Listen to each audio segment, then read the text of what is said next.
ito. Di po ba yung asawa ay may rape case?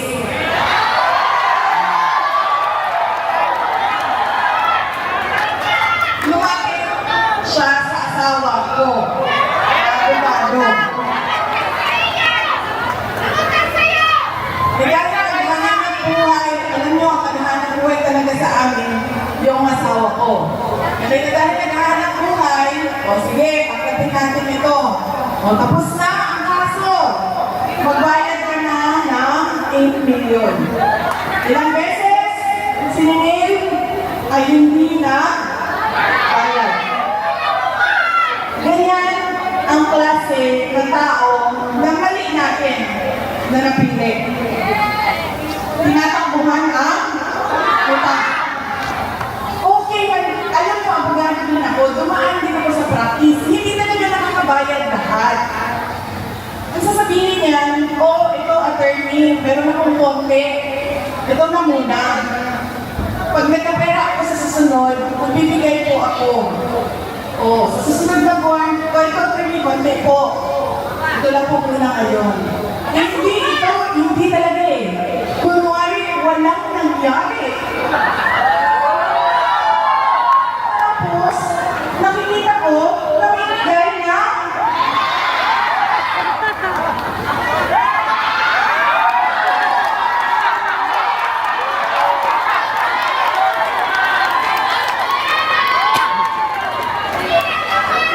Magbayad ka naman muna ng utang mo.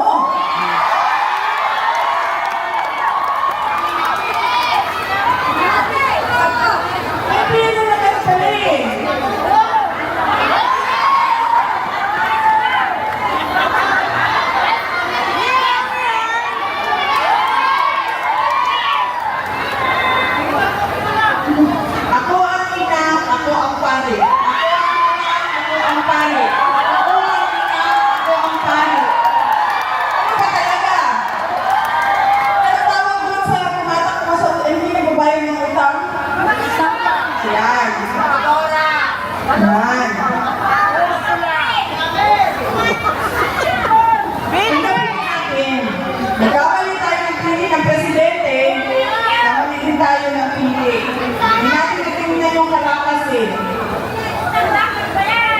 Oo. Diba? Diba? Ganyan ang klase ng pagkakamali namin. Kaya, ngayong darating na Lunes, meron tayong pagkakataon na itama ang mali. At yun ay ang pagpili kay Congressman Rani Abu. Nagbalik natin sa Kongreso na 9 years. Napakaganda ng track record naging Deputy Speaker.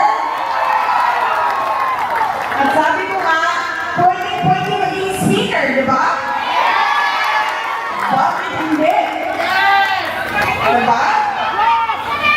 Ihahatid natin lahat doon sa Kongreso, buong Pilipinas.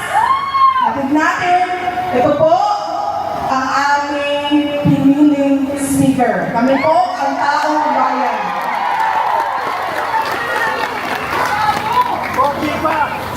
Yan. Hindi mo mapalabas! Dahil, wait lang, i-check mo muna. Wala ka naman kinakuha na utang. Hindi pala sumba.